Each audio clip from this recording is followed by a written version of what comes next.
cops knew who I was. I left prints everywhere, and they covered it up and let me kill the rest of those guys to turn me into a serial killer. I sentence you to death for the murder of Charles Humphreys. Yeah, your wife and kids get I sentence you to death for the murder of David Spears. You sabotaged my ass society. A raped woman got executed and was used for books and movies and shit. Bladder climbs, the election, everything else. You're an inhumane bunch of f***ing living bastards and bitches, and you're gonna get your asses nuked in the end. On the highways of Florida, in the late 1980s, truckers and travelers whispered warnings of a mysterious woman funning rides. She wasn't just another drifter. She was something far darker. Aileen Wuornos, one of the few female serial killers in American history. A woman whose story became a twisted cocktail of abuse, survival, murder, and madness. She claimed she killed in self-defense, but juries, judges, and the world saw her as something else entirely. A predator who gunned down her victims, one by one. Wuornos was born in 1956, and from the very beginning, her life was drenched in tragedy. Her father was a convicted sex offender who hanged himself in prison. Her mother abandoned her before she even turned 5. By age 11, Aileen was trading sexual favors at school for cigarettes and food. By 14, she was pregnant after being raped by her grandfather's friend. The baby was put up for adoption. She was thrown out of the house, left to survive on her own in the woods of Michigan, living in abandoned cars and hustling for scraps. That broken childhood forged a woman who trusted no one and learned to weaponize her body. By her 20s, she drifted to Florida, supporting herself as a sex worker. She would stand by the side of highways, offering rides and companionship to men. Most saw her as just another prostitute. None suspected that she was on the path to becoming one of America's most notorious serial killers. Between 1989 and 1990, Aileen Wuornos murdered at least 7 men. Her method was simple but brutal. She would lure them under the guise of sex, then pull out a gun and shoot them point blank. She robbed them, stole their cars, and disappeared into the sprawl of Florida's highways. Each body was found dumped in remote areas, shot multiple times, stripped of valuables, left to rot under the blistering sun. When police finally connected the dots, her explanation was chilling. She didn't deny the killings. Instead, she claimed every one of them had tried to rape her. She insisted she was a victim, not a predator. In her mind, she was fighting back against abusive men, but investigators and prosecutors painted a very different picture.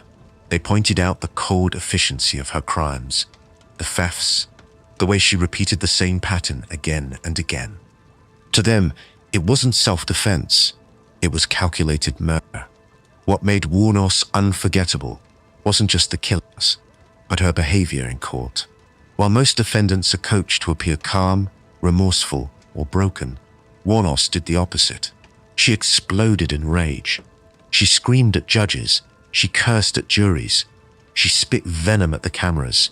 Her infamous outbursts became in national headlines. At one point, she ranted, "I killed those men in cold blood." The courtroom gasped. Viewers at home saw a woman completely unhinged, seemingly proud of the blood on her hands. But beneath the madness, there was also tragedy. Aileen Wuornos had one meaningful relationship in her life, with a woman named Tyree Moore. The two met in a Daytona gay bar in the mid-1980s and became inseparable. After Wuornos was arrested, investigators offered Moore immunity if she helped. Moore agreed, and under police direction, she made a series of recorded phone calls to Wuornos. On those calls, Aileen confessed to the murders, insisting she alone was responsible and that Moore had nothing to do with it. Those recordings became the cornerstone of the case, and Moore later testified against her in court. I have to confess myself. Okay, yes. Why the hell did you do this? Why did you do this? In 1992, Wuornos was convicted of 6 murders and sentenced to death. Over the next decade, she sat on Florida's death row, where she spiraled deeper into paranoia.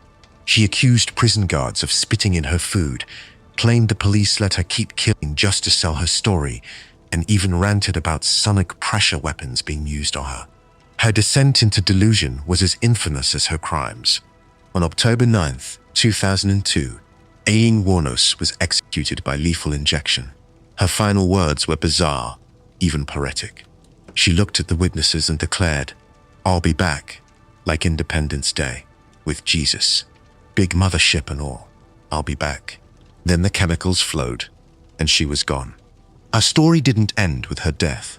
Aileen Wuornos became a cultural icon, the subject of documentaries, books, and even the Oscar-winning film Monster, where Charlize Theron portrayed her in one of Hollywood's most chilling transformations. To this day, her case sparks debate. Was she a monster who preyed on innocent men, or was she a broken woman who lashed out after a lifetime of abuse and exploitation? The truth lies somewhere in the middle. Aileen Wuornos wasn't born a killer. She was forged in an environment of violence, neglect, and betrayal. But when she picked up that gun and pulled the trigger, again and again, she crossed a line that could never be explained away by tragedy. Aileen Wuornos wanted the world to see her as a victim. Instead, history will forever remember her as the female predator who turned Florida's highways into hunting grounds.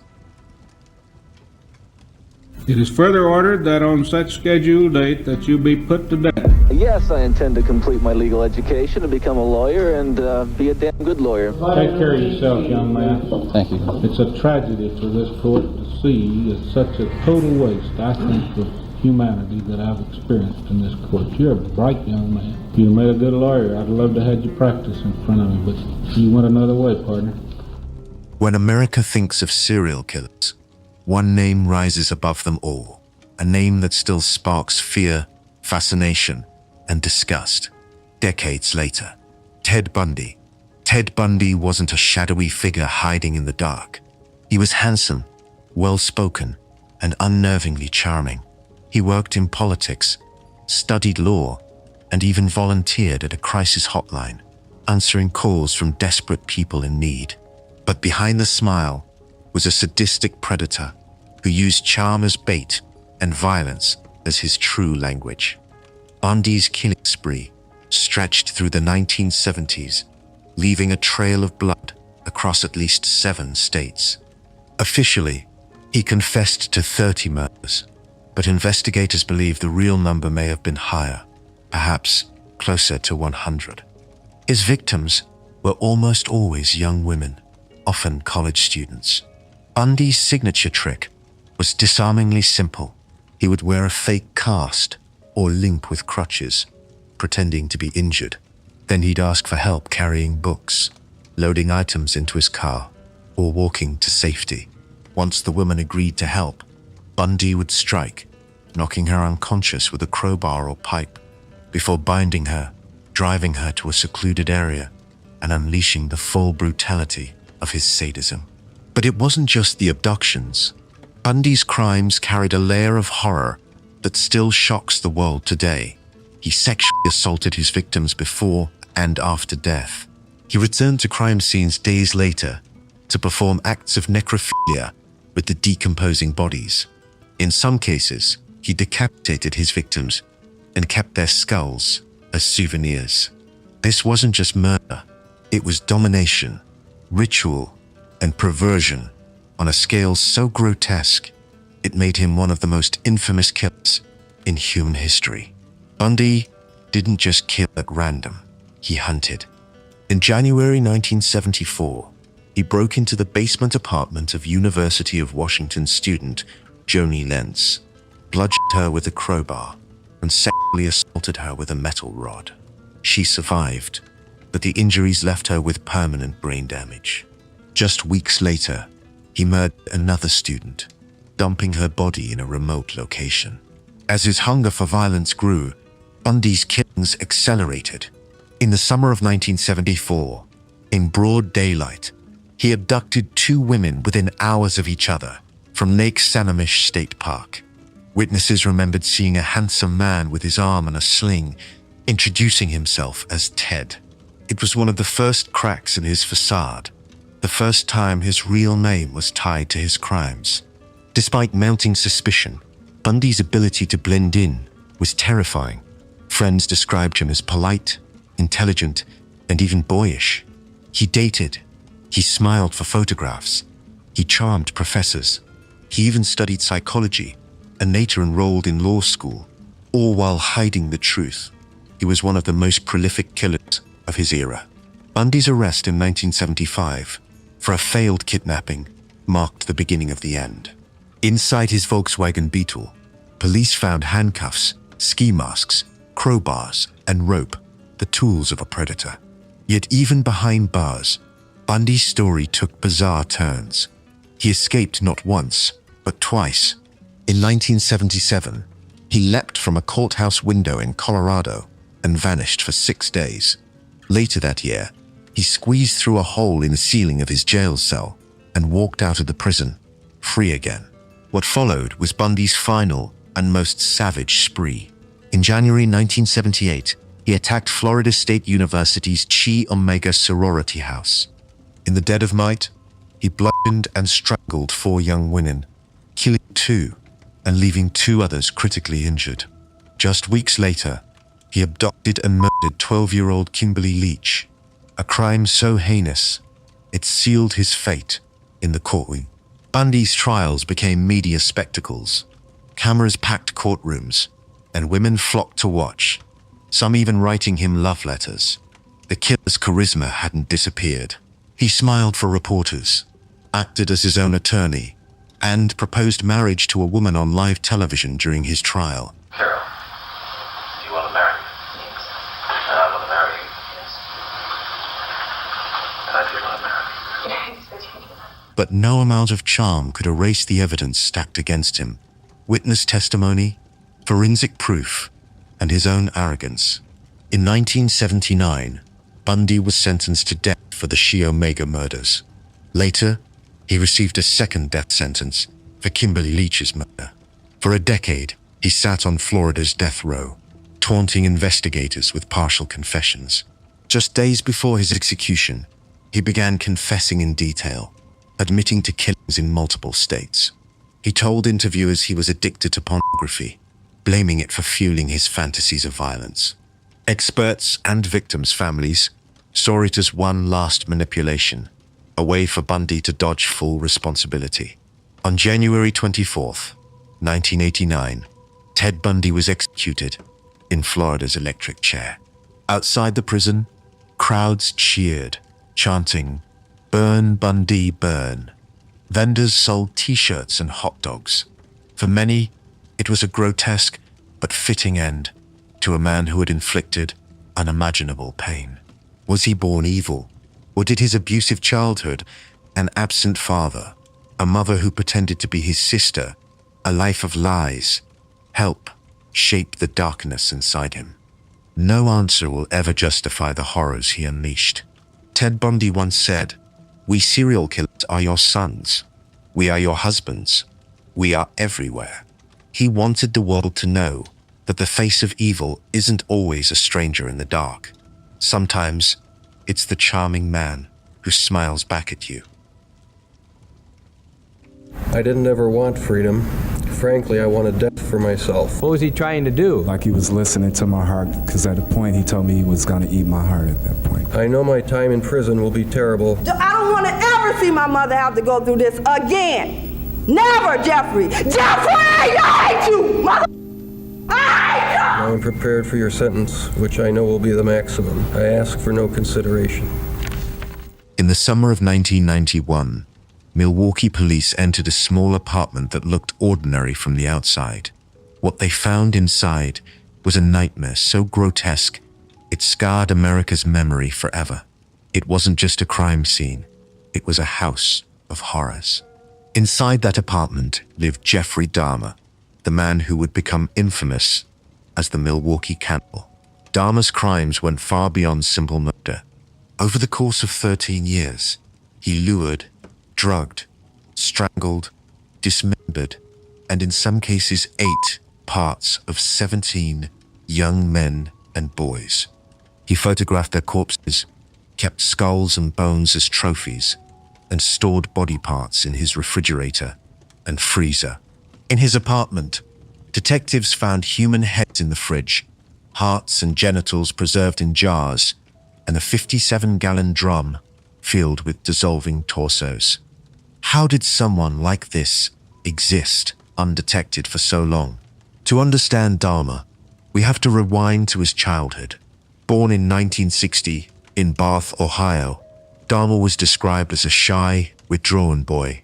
From an early age, he showed an obsession with dead animals, collecting roadkill and dissecting it in his backyard shed. Teachers noticed he was quiet and strange, but few could have predicted the darkness that would follow. His teenage years were marked by isolation and alcoholism. While classmates were planning for college, Dahmer was drinking heavily and fantasizing about control over other men. In 1978, just after high school graduation, Dahmer committed his first murder. He picked up 18-year-old hitchhiker Stephen Hicks, brought him home for drinks, and when Hicks tried to leave, Dahmer bludgeoned him with a dumbbell before strangling him. He crushed the bones and scattered them in the woods behind his house. Hicks vanished, and no one suspected the shy teenager. For nearly a decade, Dahmer kept his urges hidden. He enlisted in the army, only to be discharged for alcohol abuse. He moved back in with his grandmother, who grew suspicious of his late nights and strange behavior. But when she confronted him, Dahmer always had excuses. In 1987, his dark fantasies exploded again. At a Milwaukee hotel, Dahmer murdered Stephen Tuomi. This time, he kept the body for days, experimenting with dismemberment. It was the beginning of his descent into full-blown serial killing. From 1987 to 1991, Dahmer's pace accelerated.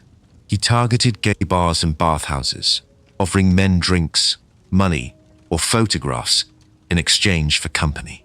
Once lured back to his apartment, he drugged them, strangled them, and posed their bodies for photographs. But his depravity didn't stop there.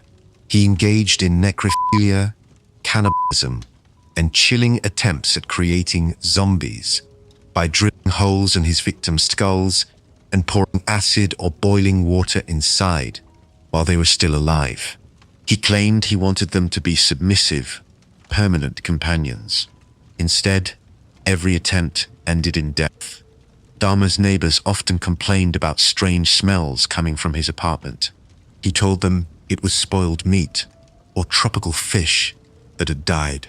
Astonishingly, the police had opportunities to stop him but failed.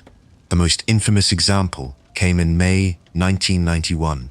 A 14-year-old boy, Konraxin Fesamphone, escaped Dahmer's apartment, half naked, bleeding, and incoherent. Neighbors called police, begging them to help. When officers arrived, Dahmer calmly convinced them that the boy was his 19-year-old lover, and they had simply argued. The police believed him, escorted the boy back into Dahmer's apartment, and left. Hours later, Konrak was dead. Just 2 months later, Dahmer's reign of terror finally ended. On July 22nd, 1991, Tracy Edwards, another intended victim, managed to escape. He fled the apartment with one wrist still in handcuffs and flagged down police. When officers entered Dahmer's home, the smell hit them first. Then came the photographs of mutilated bodies. Finally, they opened the fridge and found a human head staring back at them. It was one of the most shocking discoveries in modern crime history. Dahmer was arrested and quickly confessed. He spoke with chilling calmness, admitting to all 17 murders and describing them in detail. He told investigators he had eaten parts of his victims to become part of them. He admitted he kept skulls and skeletons for comfort. He even revealed that he fantasized about building a private altar made of bones, complete with candles and photographs, where he could sit and reflect on his killings. His trial in 1992 was a media circus. Families of the victims sat in horror as Dahmer's gruesome acts were laid bare. The defense argued insanity, pointing to the grotesque nature of his crimes as proof that no sane man could do such things. But the jury didn't buy it. They found Dahmer legally sane and guilty on 15 counts of murder. He was sentenced to 15 consecutive life terms, nearly 1,000 years in prison. But prison wouldn't be his end. On November 28, 1994, after just 2 years behind bars, Dahmer was beaten to death by another inmate, Christopher Scarver, in a Wisconsin prison bathroom. Scarver later said he killed Dahmer because of his crimes and because Dahmer mocked other inmates by shaping food into body parts. Even in death, Dahmer remains one of the most infamous names in crime history. Dahmer himself once said, "It's a process. It doesn't happen overnight.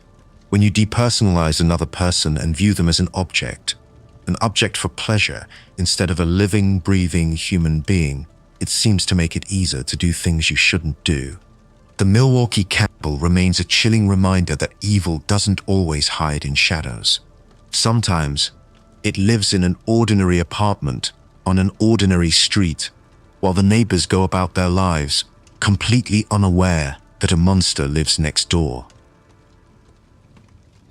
It looked like it was a body, and it had no hand on it. In 2009, Cleveland police entered a modest house on Imperial Avenue. What they uncovered inside shocked not just the city, but the entire nation. The home didn't just smell bad, it reeked of death. Hidden in crawl spaces, shallow graves, and even the backyard were the decomposing remains of women. 11 victims in total, and the man responsible was Anthony Soule, a convicted rapist who had been hiding in plain sight. Anthony Soule's childhood was a study in cruelty, breeding cruelty. Born in 1959, he grew up in a home ruled by abuse. His mother was violent, beating the children with extension cords and forcing them into bizarre punishments. Soule later admitted that he carried that rage with him into adulthood. By the time he was a young man, he had already begun his descent into violence. In 1989, Soule committed a brutal rape. He lured a woman into his home, bound her with a tie, and assaulted her for hours. He was convicted and served 15 years in prison. That conviction should have been enough to mark him as a danger forever. But in 2005, he was released back into society. He moved into his stepmother's house on Imperial Avenue. That house would become his killing ground. Neighbors noticed strange things almost immediately. The smell. At first, people thought it was rotten meat from a nearby sausage factory. Others assumed it was sewer problems. The odor was so overwhelming that local residents filed complaints, but city officials shrugged it off. What no one realized was that the stench was coming from Soule's victims, decomposing inside the walls and basement. Soule's method was horrifyingly consistent. He targeted women who were vulnerable, many struggling with addiction or homelessness. He invited them into his home, offering food, alcohol, or a place to sleep. Once inside, he turned predator. He strangled them, sometimes with a cord, sometimes with his bare hands. Then, he hid their bodies throughout the property. Some he buried in shallow graves in the backyard. Others he left in crawl spaces or covered with blankets in upstairs rooms. For years, the House of Horror stood just a few feet from families going about their daily lives. The victims disappeared one by one. Their families filed missing persons reports, but many went unnoticed by authorities. Because the women were poor, black, and struggling with addiction, their disappearances weren't treated with urgency. That indifference allowed Soule to keep killing, his crimes hidden in plain sight. Everything changed in September 2009. A woman named Latundra Billups accused Soule of luring her into his house, attempting to strangle her and raping her. She escaped and went straight to the police. With her report, officers obtained a search warrant. On October 29th, they entered the Imperial Avenue home. What they found was a nightmare. The smell of rotting flesh was overpowering. Investigators first found remains in the basement and the backyard. As they searched further, more bodies were uncovered in crawl spaces. and hidden throughout the house. In total, the remains of 11 women were recovered. Some had been dead for years. Their names included women like Crystal Dozier, Tonya Carmichael, and Talacia Fortson. Lives cut short, their stories erased until investigators pieced them together. The house itself was grotesque. Flies swarmed through the rooms. Stains in bodily fluids marked the floors. Some bodies were so badly decomposed that identification took months. Forensic experts had to rely on DNA and dental records to give the victims their names back. When Soule was arrested, his reaction was chilling. He showed no remorse. He claimed he didn't remember killing so many women. He suggested that drugs and alcohol clouded his memory. But prosecutors painted a different picture. This wasn't about blackout violence. It was cold, methodical murder. Soule lowered his victims, controlled them, and disposed of them like garbage. The trial in 2011 was one of the most disturbing in Ohio's history. Family members of the victims filled the courtroom, clutching photographs of their lost daughters, sisters, and mothers. Prosecutors presented gruesome evidence, photographs of the remains, testimony from survivors who had barely escaped, and details of the horrid smell that had plagued the neighborhood for years. The defense argued that Soule had brain damage from a childhood head injury and years of alcohol abuse. They pleaded for mercy, suggesting life in prison instead of death, but the jury wasn't swayed. After weeks of testimony, they convicted Anthony Soule on 82 charges, including aggravated murder, kidnapping, and rape. The jury recommended the death penalty. On August 12, 2011, Soule was formally sentenced to die. He was sent to death row at the Chillicothe Correctional Institution. There, he remained for a decade. In February 2021, before his execution date arrived, Anthony Soule died of a terminal illness. He never faced the needle, but he spent his final years confined in a cell, a shell of the predator he once was. The story of Anthony Soule raises brutal questions. How did the system fail for so long? Neighbors complained for years about the smell. Families begged police to search for missing women. Yet because the victims came from marginalized communities, their lives were treated as disposable.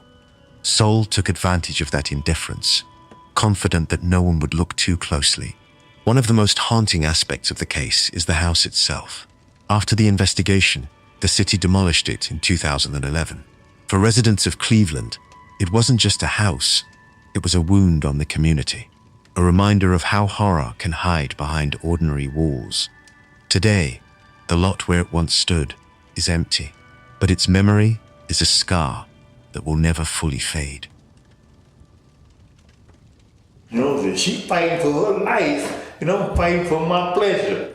When most people think of America's most infamous killers, names like Bundy and Dahmer come to mind. But in 2018, the FBI made a chilling announcement. The deadliest serial killer in US history was not a household name at all. His name was Samuel Little, and for decades, he hunted in the shadows, leaving a staggering body count behind him. Authorities confirmed Little was responsible for at least 93 murders, nearly all women. For years, he drifted across the country like a ghost, strangling his victims, dumping their bodies, and moving on before anyone realized what had happened. He wasn't flashy, he wasn't famous, and that's exactly why he got away with it for so long. Samuel Little was born in 1940 in Reynolds, Georgia. His childhood was shaped by instability. Raised mostly by his grandmother, he struggled in school, bounced between relatives, and began a life of crime early. By his teens, he was stealing cars, breaking into houses, and skipping classes to watch violent boxing matches. He dropped out of high school and was in and out of juvenile detention centers. Violence and transience became the fabric of his life. In the 1960s, Little's crimes escalated.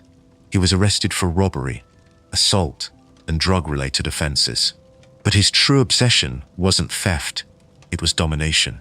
He developed a method so consistent that it became his trademark. He targeted women on the margins of society, sex workers, drug users, women living in poverty. He chose them not only because they were vulnerable, but because he knew law enforcement would treat their disappearances as low priority. Once he lured a woman, Little's attack was quick and brutal. He strangled his victims with his bare hands, sometimes using a rope or belt. Strangulation was his signature because it gave him complete control, allowing him to watch the life drain from his victims. He later told investigators it gave him a sexual release. Because strangulation often leaves few obvious marks, coroners frequently ruled his murders as overdoses, accidents, or natural causes. That forensic blind spot allowed him to escape suspicion for decades. Little lived like a drifter, moving from state to state, city to city, leaving bodies scattered across the map. He killed in Florida, Texas, Ohio, California, Louisiana, and beyond. Police departments across the country never connected the dots. To them, each woman's death looked isolated, a tragic but unremarkable statistic. The law finally caught up with him in 2012, but not because of murder. Police in Kentucky arrested him on a drug charge and extradited him to California for outstanding warrants. In Los Angeles, DNA evidence linked him to the unsolved murders of 3 women from the late 1980s. All 3 had been strangled. Suddenly, Samuel Little wasn't just another career criminal. He was facing murder charges. At his 2014 trial, prosecutors laid out the gruesome details. The victims, Carol Elford, Guadalupe Apodaca, and Audrey Nelson, had been strangled and dumped in alleyways. For decades, their families had no answers. Now, DNA tied them to Little. He was convicted and sentenced to life in prison without parole. For most killers, that would be the end of a story. But for Samuel Little, prison was just the beginning of the revelations. In 2018, Texas Rangers James Holland visited Little in prison, hoping to extract more confessions. What he uncovered was staggering. Little began to talk, slowly at first, then in torrents of detail. He admitted to dozens of murders across the country, describing the women, the cities, the circumstances. He wasn't guessing or bluffing. His memory was photographic. Little even sketched his victims from memory, producing haunting portraits of women long forgotten by police files. Investigators compared his drawings with cold cases and found match after match. The FBI launched a nationwide effort to verify his confessions. Over time, they confirmed at least 60 of the murders, with Little suspected in more than 30 others. That made him the most prolific serial killer in American history. The scope of his crimes is almost impossible to fathom. For over 4 decades, Samuel Little preyed on women in at least 19 states. Many of his victims remain unidentified, their stories erased by time and indifference. He was the ultimate predator, hidden in plain sight, killing quietly and moving on. What made Little especially terrifying was his lack of remorse. In interviews, he chuckled as he described the killings, recalling how some victims fought back, how their eyes looked in their final moments. He referred to the murders as if they were personal trophies. One investigator later said, "It was like talking to pure evil, but wrapped in the body of an old man." Samuel Little died in December 2020 at the age of 80, serving his life sentences in a California prison. He never faced trial for most of his crimes. The FBI's acknowledgement of Little as America's most prolific killer forces us to confront a painful truth. Many of his victims were ignored because of who they were. They were poor, addicted, or involved in sex work. Society looked away, and Samuel Little exploited that indifference. Today, the FBI still maintains a website featuring his drawings, urging the public to help identify more of his victims. Each portrait is a reminder that behind the statistics were real women with names, families, and lives. Women who vanished into the night and whose deaths were written off until Little decided to boast about them. Stupid, clumsy, slow, sloppy, weak, dirty. If you hadn't attacked them in their sleep, in the middle of the night, like a pedophile, Kaylee would have kicked your ass. You're evil. There's no place for you in heaven. You are gonna suffer, man. I'm shaking because I want to reach out to you, but I hope you feel my energy, okay? Go to hell. In November 2022, America woke up to one of the most chilling crime stories in recent memory. 4 college students, Ethan Chapin, Madison Mogan, Xana Kernadol, and Kaylee Gonçalves, were found brutally stabbed to death inside their off-campus house in Moscow, Idaho. The murders shocked the nation, not just because of their brutality, but because of where they happened. A quiet college town, the kind of place people thought was safe. For months, the case consumed headlines, social media, and late-night speculation. And at the center of it all was an unlikely suspect, Bryan Kohberger, a criminology PhD student who studied the psychology of killers while allegedly becoming one himself. The attack happened in the early hours of November 13th, 2022.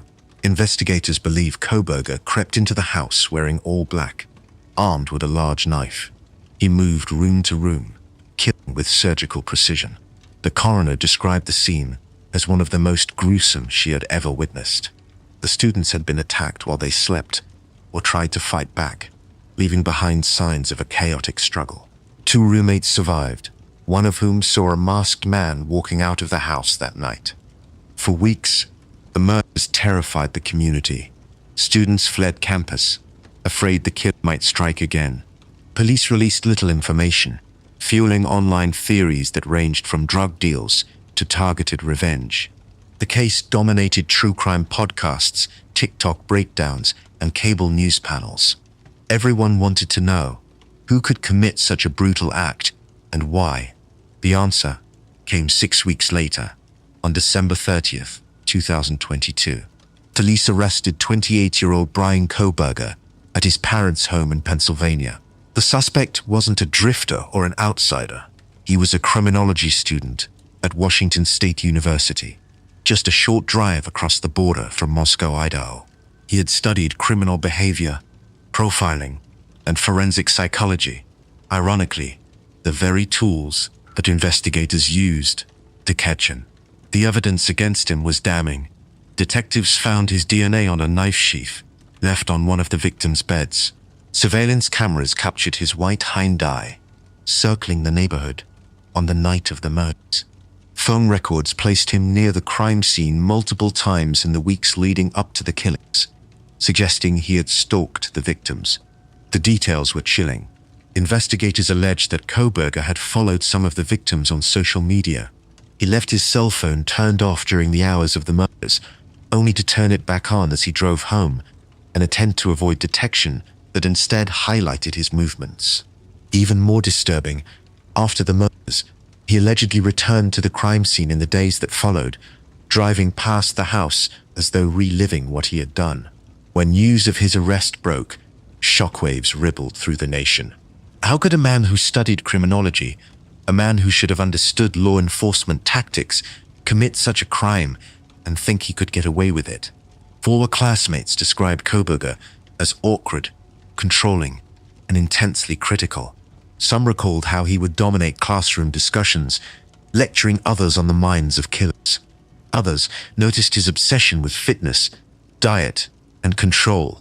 He wasn't charismatic like Bundy, but there was a quiet arrogance about him.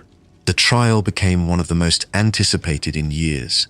Courtrooms filled with journalists, true crime bloggers, and grieving families. The proceedings were delayed multiple times, adding to the tension. Finally, in July 2025, Bryan Kohberger entered a plea agreement. He admitted to the murders of all 4 students, receiving 4 consecutive life sentences without the possibility of parole. By pleading guilty, he avoided the death penalty, sparking fierce debate across the country. For many, the outcome felt unsatisfying.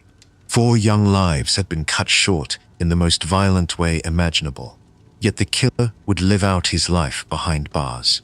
Kaylee Gonçalves' family openly criticized the deal, calling it a betrayal of justice. Others argued that avoiding a lengthy death penalty trial spared the families more trauma. Either way, the case left scars that will never heal. The murders also forced people to confront uncomfortable truths about crime in America. These were not women lured off the streets, not victims of gang violence or random chance. They were college students in their own home, asleep in what should have been the safest place in the world. Their deaths shattered the illusion of safety that many young people carry when leaving home for school. In the end, Bryan Kohberger will never walk free again. He will spend the rest of his life in a cell, stripped of the control he once craved. But the questions he leaves behind are chilling. Why did he do it? What was his motive? Was it a fantasy, a test of his own intelligence, or pure sadism? We may never fully know. What we do know is this. On one cold November night in Idaho, 4 young lives were stolen by a man who thought he was smarter than everyone else. A man who believed he could study the rules, break them, and walk away untouched. He was wrong, and the world will never forget his name. Entertain the children there. And we didn't entertain them with handcuffs or anything like that. All we used, Few figures in the history of American crime blur the line between ordinary neighbor and monstrous killer more than John Wayne Gacy. To the outside world, he was a business owner, a Democrat precinct captain, and even a volunteer clown who entertained children at charity events. But beneath that smiling face was something far darker. Between 1972 and 1978, Gacy raped, tortured, and murdered at least 33 teenage boys and young men. He buried most of them under his own home. He became known as the Killer Clown, a name that still sends shivers down spines today. Gacy's early life showed signs of the darkness to come. Born in Chicago in 1942, he grew up under the shadow of an abusive alcoholic father. His father mocked him as weak, while his mother tried to shield him. As he got older, Gacy developed health problems, fainting spells, and struggles with his sexuality. He desperately craved approval and respect. That hunger for control and acceptance would later twist into violence. By his 20s, Gacy seemed like a man building a normal life. He married, had children, and became active in his community. He ran a small contracting company, PDM Contractors, and earned a reputation as hard-working. But beneath the mask of success, he carried disturbing secrets. In 1968, he was convicted of sexually assaulting a 15-year-old boy in Iowa.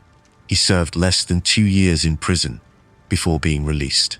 The conviction should have branded him as a danger forever, but instead, Gacy returned to Chicago, where he rebuilt his image and resumed his life. During the 1970s, Gacy cultivated an appearance of respectability.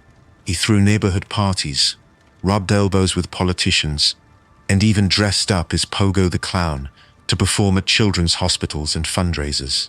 But behind closed doors, he was luring young men, often runaways or boys looking for work, into his home under the pretense of job offers or friendship. Once inside, Gacy used a sinister trick. He would convince his victims to try on handcuffs, calling it a magic trick. Once restrained, the laughter turned to horror. Gacy would then assault, strangle, and sometimes torture them for hours. Many victims were buried in the crawl space beneath his house. The stench of decay eventually became so strong that neighbors complained, but Gacy always had excuses. For years, he evaded suspicion. Police often dismissed missing boys as runaways. Families begged for answers, but their pleas fell on deaf ears. Gacy thrived in that indifference. By the time authorities finally took him seriously, dozens of boys were already dead. The unraveling of Gacy's double life began in December 1978, when 15-year-old Robert Piest vanished after telling his mother he was going to speak with Gacy about a construction job. Police obtained a search warrant for Gacy's home. What they discovered was horrifying. Investigators found a crawl space filled with bodies. One by one, they unearthed the remains of 29 young men buried under the house. 4 others were found in nearby rivers. The sheer scale of the killing shocked even veteran detectives. Gacy's arrest revealed the extent of his monstrous double life. He had been murdering for years, while simultaneously entertaining children as a clown and shaking hands with politicians. The contrast was so grotesque that his story became a media frenzy. Reporters dubbed him the killer clown, cementing his place in true crime infamy. At his 1980 trial, prosecutors laid out the gruesome evidence. Survivors testified about Gacy's violent sexual assaults. Families of the missing listened in horror as police described pulling bones from his cruel space. Gacy, for his part, claimed insanity, suggesting that Jack, an alternate personality, had committed the murders. The jury didn't believe it. They convicted him on 33 counts of murder, the most for any one person in U.S. history at that time. He was sentenced to death. For 14 years, Gacy sat on Illinois' death row, painting portraits of clowns that later sold for thousands of dollars to morbid collectors. He gave interviews, alternating between denial, blame-shifting, and arrogant justifications. In one infamous interview, he declared, "I should never have been convicted of anything more serious than running a cemetery without a license." On May 10th, 1994, John Wayne Gacy was executed by lethal injection. Crowds gathered outside the prison, some holding signs, others cheering. After his death, his brain was removed for study, in hopes of finding a biological cause for his depravity. Nothing definitive was ever discovered. The legacy of John Wayne Gacy is one of horror wrapped in ordinary disguise. He wasn't a drifter or an outcast. He was the man next door, the neighbor who waved while mowing the lawn, the clown who made balloon animals for children. Today, the lot where Gacy's house once stood is empty. The crawl space that held dozens of bodies is gone, replaced by grass and silence. But the memory lingers. Every time people hear about a friendly face hiding a monstrous secret, Gacy's shadow looms in the background. I think most humans have in them the capacity to commit murder. It is not because... No, we don't, Richard. They choose not to, not because they are morally superior, as they so commonly claim, but because they are imprisoned in a web of responsibilities, commitments, beliefs, and sentiments, and that would render murder an absurd gamble or ridiculous self-destruction. In the mid-1980s, California was gripped by terror. Doors were locked, windows nailed shut, and people slept with lights on, terrified of the man prowling their neighborhoods at night. He was called the Night Stalker, his real name, Richard Ramirez, a self-proclaimed Satanist, rapist, and murderer whose random sadistic attacks made him one of the most feared killers in American history. Ramirez wasn't just brutal, he was unpredictable. He targeted men, women, and even children, with no consistent pattern. He raped, tortured, and murdered at will. He broke into homes at night, using the cover of darkness as his camouflage. Sometimes he used a gun, other times a knife, a cord, or even a hammer. His randomness created a wave of paranoia across Southern California. No one knew who would be next. Born in 1960 in El Paso, Texas, Ramirez's early life foreshadowed the monster he would become. He grew up in poverty, exposed to violence from a young age. His father was abusive, and by his teens, Ramirez was heavily into drugs. But one of the most disturbing influences came from his cousin, Miguel, a Vietnam veteran. Miguel would show young Richard photos of Vietnamese women he had raped and killed during the war. He even bragged about decapitations and mutilations. When Ramirez was just 13, he witnessed Miguel shoot his wife in the face during a domestic argument. That moment cemented violence in his psyche. By his 20s, Ramirez had moved to California and was fully immersed in drugs, theft, and Satanism. He believed the devil guided him, and he incorporated satanic rituals into his crimes. Victims reported him forcing them to swear to Satan as he assaulted them. He left pentagrams at crime scenes, drawn in lipstick, or scratched into walls. For him, murder was both a thrill and a ritual. Between 1984 and 1985, Ramirez unleashed a spree of terror. In June 1984, he murdered 79-year-old Jenny Vincow in her home, stabbing her repeatedly and slashing her throat. Over the next year, he struck again and again. In March 1985, he shot and killed a man before assaulting the man's wife. Weeks later, he broke into another home, shooting a 64-year-old man and raping his wife. The violence escalated. He mutilated victims, kidnapped children, and committed acts of unspeakable cruelty. Unlike many killers, Ramirez thrived on chaos. He didn't care if people were awake. He didn't care if there were multiple victims. He wanted to spread fear. Police were baffled by his lack of a consistent method. At times, he wore gloves and left no prints. Other times, he left behind shoe impressions, one of which investigators eventually traced to an Avia sneaker, a key piece of evidence that would later link him to multiple crime scenes. By the summer of 1985, the Night Stalker had become a household name. Newspapers ran terrifying headlines. Families huddled in fear. Gun sales skyrocketed across Los Angeles. Residents formed neighborhood watch patrols, determined to protect themselves from the faceless intruder. But Ramirez wasn't invincible. In August 1985, a turning point came. He abducted 2 young sisters, assaulted them, and released them. Investigators finally got a solid fingerprint from a stolen car he had abandoned. It matched Richard Ramirez, a drifter with a long rap sheet of burglary and drug charges. Authorities released his mugshot to the media. The Night Stalker suddenly had a face. Days later, Ramirez was spotted in East Los Angeles. When residents recognized him from the newspapers, he tried to flee, but this time, the community turned on him. Locals chased him through the streets, beating him with pipes and holding him down until police arrived.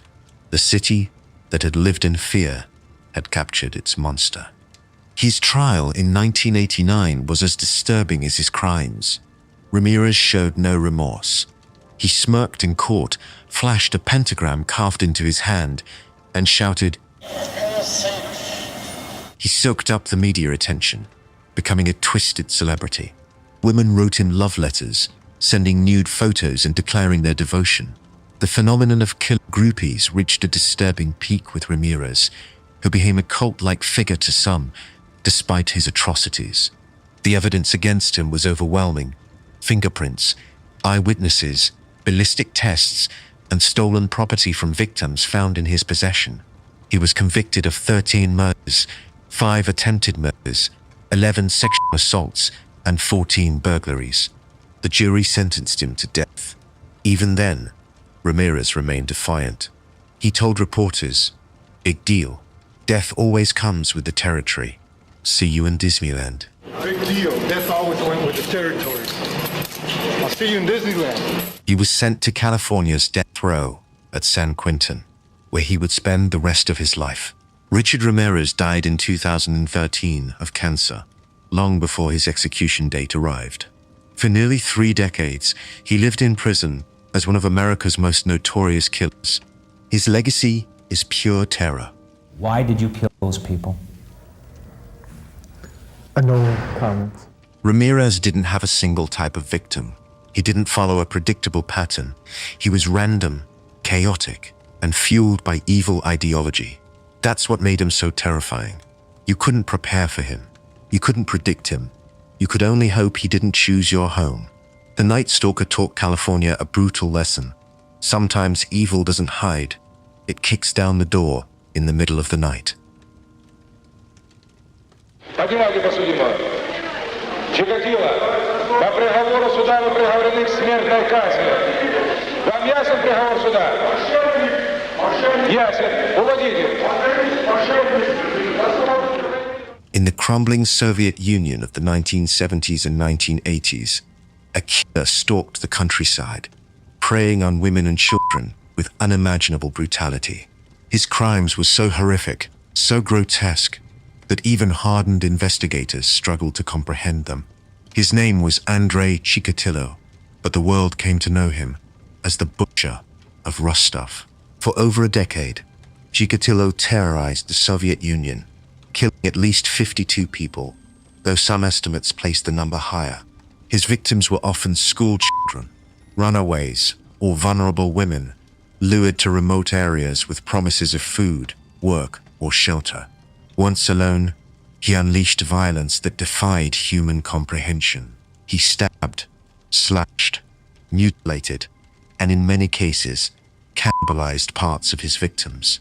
The brutality was staggering. Chikatilo was born in 1936 in Ukraine under Stalin's oppressive rule. His childhood was marked by famine, poverty, and humiliation. Neighbors whispered that his older brother had been kidnapped and eaten during the Holodomor, a trauma that haunted the family.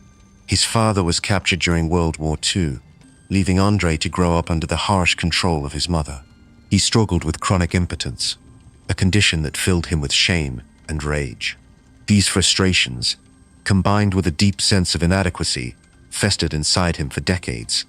On the surface, Chikatilo appeared unremarkable. He studied, married, and became a father of 2 children.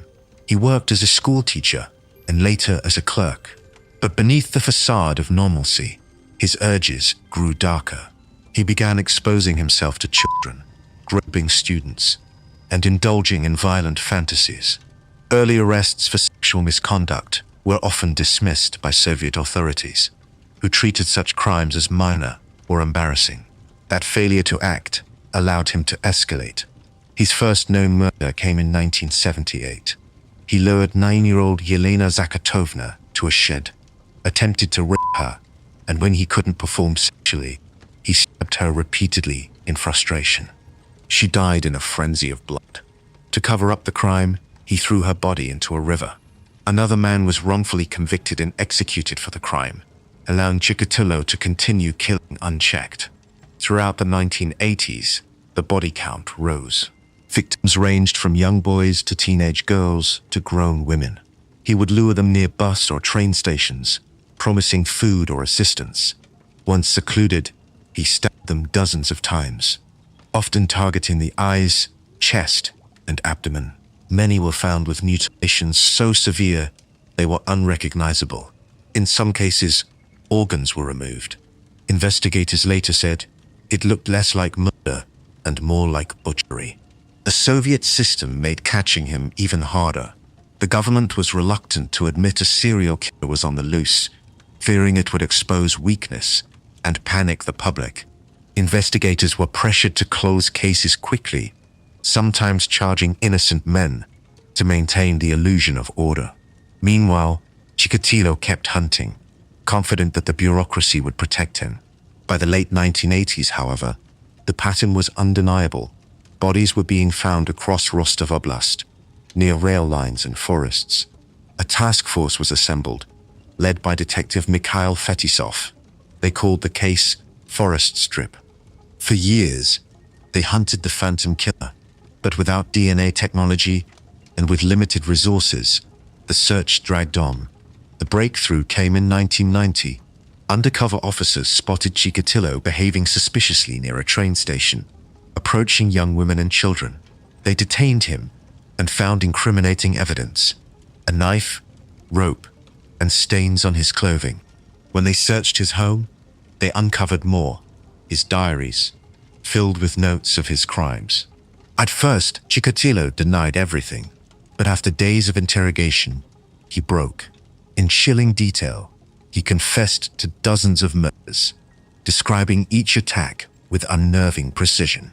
He admitted that the killings gave him sexual satisfaction, explaining that stabbing and mutilating victims compensated for his impotence. His lack of remorse stunned investigators. Chikatilo's 1992 trial became a spectacle. Behind the glass of a reinforced cage, he ranted, shouted, and exposed himself in court. Families of the victims screamed and cursed him as prosecutors described the horrors he inflicted. The press dubbed him the Red Ripper, comparing him to Jack the Ripper. The evidence was overwhelming: Eyewitnesses, confessions, and physical evidence tied him to the crimes. The jury found him guilty of 52 murders. Judge Leonid Akubzanov famously told him, "This monster is not a man. He deserves to be executed." The courtroom erupted in applause. On February 14th, 1994, Andrei Chikatilo was executed by a single gunshot to the back of the head in a Russian prison. There were no tears, no sympathy, only relief that one of the worst killers in history was finally gone. For years, innocent men were arrested and in at least one case executed, while the real killer continued his spree. His story is not only about a monster, it's about how bureaucracy and denial allowed him to flourish. The Butcher of Rostov remains one of the most infamous killers in history.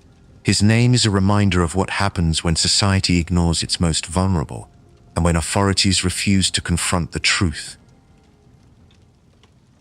O meu pai matou minha mãe por quê? E minha mãe tinha traído ele.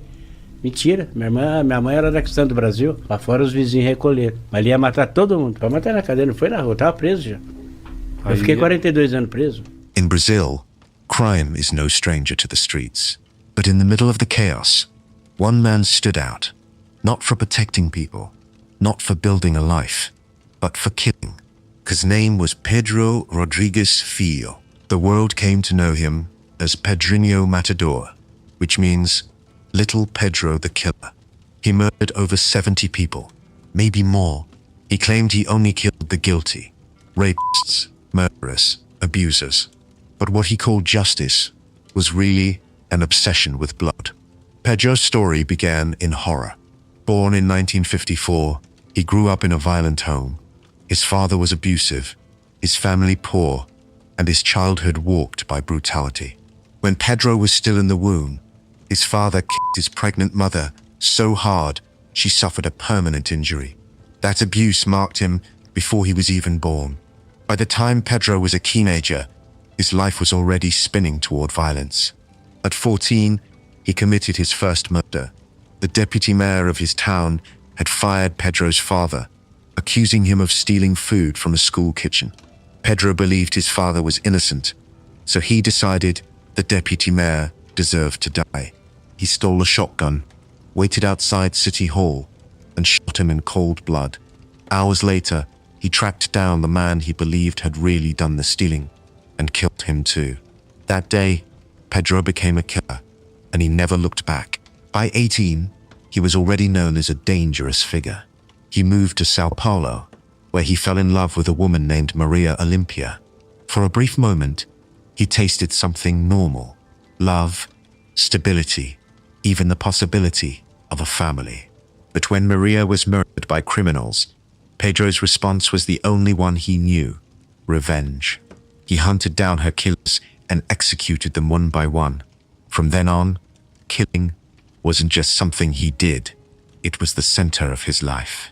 In 1973, police finally arrested him, but prison didn't stop Pedro. It gave him more victims. Behind bars, he claimed to be a vigilante. He killed rapists, gang members, and anyone he decided was evil. Some inmates were stabbed dozens of times. Others were strangled or slashed to pieces. Pedro even bragged about carving the words, "I kill for pleasure," into one man's chest. He wasn't just punishing criminals, he was enjoying it.